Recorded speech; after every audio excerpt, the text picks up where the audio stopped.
mentioning you're in Belfast now. How's Belfast treating you? Good, yeah. I mean, we've already been here a couple of hours, but we stay in about 40 minutes down the road in a place called Dundrum near Newcastle, which is fabulous. Which is where Tim lives, and it's an amazing place. It's absolutely gorgeous. So we love this part of the world. So it's nice to be here. Yeah, I was going to say, I was just reading an article. I think it was on BBC about Tim, and Yeah, he was yeah, saying, I think yeah, it was like it was his homecoming gig almost. Now that he's back there, and yeah. a lot of his pupils and teachers did a lot of his pupils and teachers come to see him play. I Yeah, hope they well, come. I imagine they will this evening. Yeah, it's a bit weird. He's all over the news. It's kind of almost like he's gone viral a little bit. It's very bizarre. Yeah, it's breaking the Glastonbury news. Yeah, Yeah. talking about Glastonbury, I think it's 28 years to the day that you last played Glastonbury. No, Is it? Bloody hell. So 95, yeah, I think it was the probably last time. Yeah, with just 95. Yeah, yeah yeah. with Did the main Jamiroquai stage. and the Yeah. Stone Roses and things like that. Yeah. God, yeah. No, that's right. Yeah, Uh-huh. yeah. Do you often go back to Glastonbury? Have you been back since? God, Or no. no? No, no, Not no. as a I'm punter, not. no. I'm not a festival fan. No, I like You my home know. comforts too much. No, no, no. I'm a kind of. I like my home comforts. I like a nice, comfortable seated gig. Me. I'm not somebody who likes going out and sitting in the field and getting foot rot. No, it's not for me. But at the same time, yeah, I think I get the feeling that you love going out and playing live again, no? Because I know that you weren't a massive fan back in the day when it was huge crowds. No, it didn't really appeal to you, know, the kind of the life of luxury and Well, fame, no? the fame thing didn't. I mean, weird. I mean, the playing live always loved it. And when we stopped doing, when I stopped doing it for 20 years and missed it intensely, it's the one thing that I absolutely missed, and I'm so pleased to be doing it again. It's probably the only reason I'm doing it again is to be able to do this again. Right. We always loved playing live, the big crowds and stuff. I didn't get on very well with being well known, but I don't know how anybody does. I don't know how Yeah, I anybody was just reading kind of an gets it. interview, a recent article that I think it was Right, Jarvis Cocker, and he compared it to pornography. It was kind of right. like fame was something that you thought was going to be fantastic, and then once you got there, it was just kind of exactly the opposite of what you expected, and you just Yeah, didn't. yeah. Yeah, but he compared it to pornography. I don't know why, but yeah.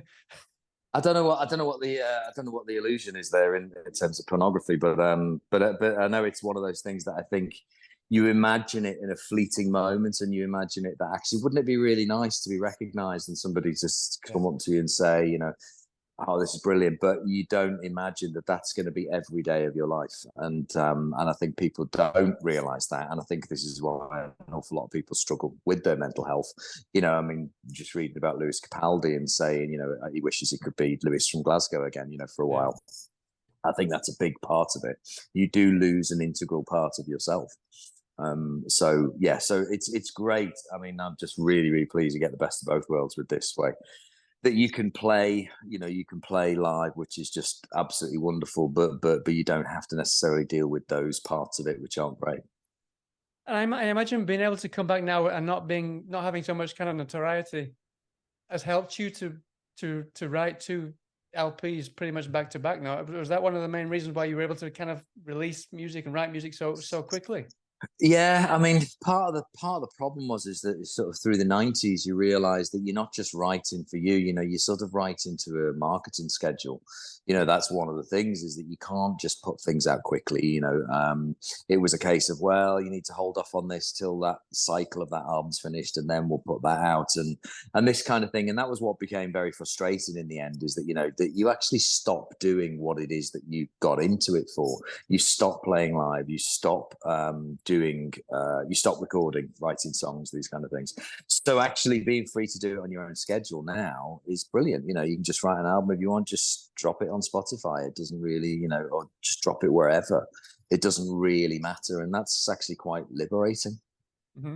I mean, at the same time, I mean, a lot of bands kind of when they've been around for a while, they end up kind of writing kind of more soft rock, like more vapor tunes. That's not the case with your last two albums, which I really appreciate. How have you managed to kind of keep that kind of lust for life and the zest that the original songs had? Well, I mean, the problem is that we've got a it's not a problem, but we have a very different situation. That the first time round, the first few albums were all written by Martin Carr. This time we've come back and, you know, it's me, Tim, and Rob writing, and so that zest and that kind of push and that interest is there because this is the first time that we've worked on our songs, and so I think that makes a huge difference. I mean, that's probably why, you know, this has worked for us, because I think if we'd have come back and just fallen back into old patterns, I think you immediately get that kind of those echoes of the past working relationships and stuff. I think they come up and then immediately make it, I don't know, you immediately then get associated to the things that weren't great, you know, the reasons why you split up, the reasons why you felt tired with it back in the day. So this time it all feels fresh, it all feels new, because it's like it's different songs, different songwriters, and so it feels fresh and it feels new. Mhm. I know that the previous album, Keep On With Falling, was kind of just kind of various songs, but it wasn't particularly structured in any specific way, no. But I read that this time around you kind of went for a more kind of structured approach, making sure that each three of you had specific input for the album, and that each song that all the songs were kind of interrelated for a specific kind of reason to make it on the album, no? Well, the difference really was with the first album, we'd had a lot of songs kind of around that we were sort of chucking to each other to work on, but they were quite solidified by that point because we'd each individually had them for a little while, and so they were quite solidified in their sort of style and stuff. But this time, because it was relatively new, we were chucking them to each other at an early stage, and so there was a much more integrated input. And so what we find, I think, is with this album is it's more cohesive. I think last album you could kind of go through and say, okay, I know who originated that song, I know who originated that one. This one, it doesn't feel like that. It feels like more of a band. You know, the band songs feel like they've been produced together because they were co-created. Mm-hmm. So I'm imagining that the previous album was more kind of like we are speaking over Zoom now, and you kind of the creative process was more like that. And then this time you managed to get into rehearsal rooms and kind of get it all down together as a band, yeah. Yeah, I mean, you know, when we made Keep On With Falling, we hadn't been together or played live or done stuff. We were just chucking things over to each other, yeah, you know, via Zoom, via stuff, you know. But so this newest album, you know, 8, came from really us being as a band, and managing to play together. Yeah. When you say band, would you include Nick Etwell as well as kind of a member of the band I mean, when it came to writing the songs here? Well, what's really interesting is that both Nick Etwell and Louis Smith, who's playing guitar with us live, they were both, you know, they both recorded on the album. We both offered up, you know, we kind of offered up songs to them and said, you know, do what you want on it and stuff. So they've done little bits. I mean, but we've always been like that, you know. The on Giant Steps, you know, on 1993 album, it's listed as the Boo Radleys on this record are. And we've always kind of, you know, people will come along and musicians will play on certain records. So we've always been fairly open and inclusive with the people that play with our records, because people who kind of bring other stuff to it, whether it's trumpet or strings or another guitarist or whatever, they're always very important to us. You know, we're not a closed unit, really. Mm-hmm. And how I mean, I don't want to speak too much about it because I don't know what kind of relationship you got with Martin. But I mean, I know that you kind of formed the band without Martin involved, and then you asked him a little bit later on, and he didn't want to get involved. How are things now? Because I know that you because the new re-release of 30 years of the album you just mentioned, I think that you've mastered it together now. You've remastered it, all 4 of you together now. So that, I imagine the relationship's getting on pretty well now, no? God, it's difficult. It's difficult to say. I mean, you know, the only way I can describe these things is that it's like a marriage. You know, you've been in front of a marriage for 40 years and stuff, and you go through rough and smooth patches. I'm also aware that, you know, I have promised Martin I won't talk too much about this stuff because he doesn't get his point of view across, and there are obviously 2 points of view to everything. You know, we're happy. I guess the only way to describe it is we're happy doing our thing. He's happy doing his thing, and if we need to do stuff together as a band for the back catalogue and stuff, we're more than capable of having those communications. And how was the kind of the how was the remastering gone the process? I mean, hindsight gives you 20/20 vision, and I mean, obviously you can't change the album. Was there anything that you kind of felt that you wanted to fiddle around with on when it came to remastering it at all? I'm probably not the person to ask. I mean, Tim, bass player, he's the technical guy really, and he had stuff that he did want to see if he could change. He had stuff that he didn't like. He wanted to sort of, I mean, there were lots of stuff about kind of trying to find the right tone, the right high mids and stuff. I mean, for me, I don't kind of, it doesn't bother me, that stuff, you know, and remastering never really, you know, I'm really not interested in that stuff. I'm interested in songs, and that's what I Right. kind of listen to. So, you know, so I'm not a hi-fi buff, you know, so it's kind of, other people are, yeah, other people, you know, for them remastering is important and those kind of things and getting a certain sound, but I don't hear that stuff when I listen to music. Mhm. But at the same time, I mean, I know that you've taken a solo show on the road, and I think you're going to be taking it on the Mm, show. You're looking for certain venues at the yeah, moment, no? How is yeah. how's this new one that's coming up? How's that going to be? How it vary from the previous one that you just recently done? The this is going to be more psychology. I think the first one I Right, did was kind of, you know, what I'm trying to do is trying to mix the music and the psychology, and I was a little bit tentative about the psychology in the first lot, so it was more music based. It was more Boo Radley's stuff, to talking about Boo Radley's time. But right. now I feel a bit more confident to kind of talk about the psychology stuff and the stuff I've learned over the past 13 years as a psychologist. You know, training, research, working with clients. You know, the new show, it'll be last 2 weeks of September this year, and it's called The Secret of Happiness. Basically the show is kind of me explaining how I kind of got to this knowledge of the secret of happiness. Because I've read that you like in your older age. I mean, it happens to everyone. They get older and they like to babble a lot more than they used to do. No, even with strangers. Is that kind of how the show came to be? And I'm kind of how do you kind of relate psychology to an audience? Because it's not the kind, they're not a typical scenario, no, in a live gig. No, well, a big part of it was kind of, you know, I would be getting asked to do some corporate talks and things, you know, about psychology and this kind of thing.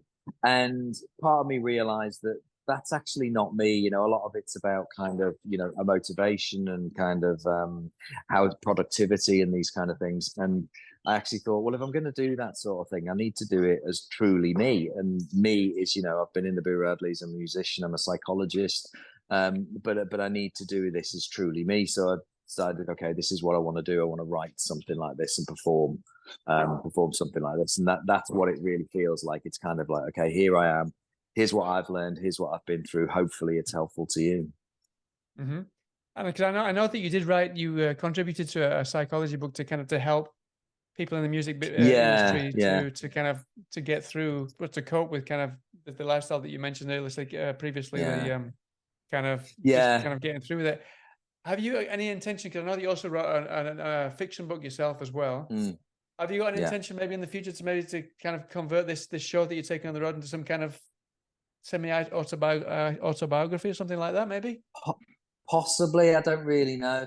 I mean, there's a lot of memoirs out there, and I think the reason why I did the show as well is that actually, you know, I don't want to be one more voice in a crowded field. You know, if it becomes something that's original and good and something that's worth doing, then yes, probably.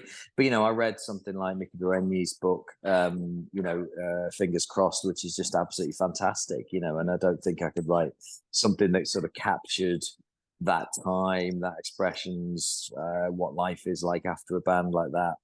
I probably couldn't capture it as well as she does. You know, she writes with a very, very authentic voice. So it's a possibility. I never say no, but I actually like the live performing aspect of it. You know, that's one of the things that, you know, for me, it's actually the getting out and meeting people and kind of performing that I really enjoy. So the book thing maybe. Hmm. And how do you actually go about deciding which songs fit the psychology side of the of your gigs? Well, Mainly because the main reason I ask is because these songs are all from way back when, and I imagine you've well, kind of just some of created the them, psychology a lot later on. So how did you manage to kind yeah. of integrate the two together? It's whether they have a meaning that's associated to it, you know, because I mean, I tend not to just necessarily play songs that are, you know, popular or whatever, but I try to integrate songs that have a particular meaning, you know, a psychological meaning or a psychological message. And the next one, I haven't actually planned the songs yet, but there'll probably be quite a few covers in there as well, songs that aren't necessarily mine, but sort of connect to certain themes. And there might even be a few originals in there as well, so things that I've written specifically for it, because this is a bit, like I say, this is a bit more targeted, a kind of at psychology and mental health. I mean, I want to go back to the last album, the new album. There's quite a few themes in there that feel very introspective and very intimate. Is that something you find a lot easier, or that you want to get off your chest and share with people a lot more now in your older age? It's not that I think I find it easier now. Yeah, it's not that I think it just becomes a bit more natural now. I'm not so weirdly, they are introspective and they're personal, but I'm not as introspective as I used to be. I think I was quite a private person when I was younger. I think now I don't care as much. It doesn't really matter to me what people think of me anymore. So I think that's one of the good things about getting old, is that you just care less about that. And so I think there are far more personal themes, very, very directly related to my own life and my own experiences that are included now. Yeah. Brilliant. And then just to finish off, I don't want to keep you too long because I know you've got a gig later on. Yeah, no worries. Apart from your solo show, you've got another autumn headline tour with sharing with Cud. Yeah. I wasn't even aware that Cud was still going. Actually, I live in Spain, so I'm kind of out of the music business as well, the music industry a little bit myself. But yeah, that's fantastic. Okay. I used to love Cud. Yeah. Oh, did it? Yeah, we played with Cud once at with the Pixies when they did Crystal Palace Dome, and I was never, you know, I don't think I'd honestly heard a Cud record. I probably heard a couple, but they were never something that was huge. But when this offer came in, they're really nice guys. It seems like a really nice party thing for people. It's great for people, you know, when money's short these days, to get to see two bands for the price of one. I think it's a good idea. So and it fits perfectly well with us, because one of the things, as you saw from the news, Tim's now a teacher, which means Tim, our bass player, is a teacher, which means we can tour very little. We can only tour when it's half terms and things. And one of the things is one of Cud is also a teacher. It sits perfectly well. We can match up our schedules. So that's really why that's come about. But it'll be a really good tour. They'll be really looking forward to that. Definitely. Yeah, no, they're a lot of fun. Yeah. Well, brilliant. Well, listen, thanks so much I don't want to keep you. Thanks so much for your time. No worries, Best of luck with the rest of the tour. Howard. And really hopefully I'll get to one of these gigs in the autumn. Yeah. I'd love to see that. Yeah, that'd be great. That'd be great. No worries. All right. Take care of yourself. Take care of yourself. Have a good gig. Thanks. Take care. Bye now.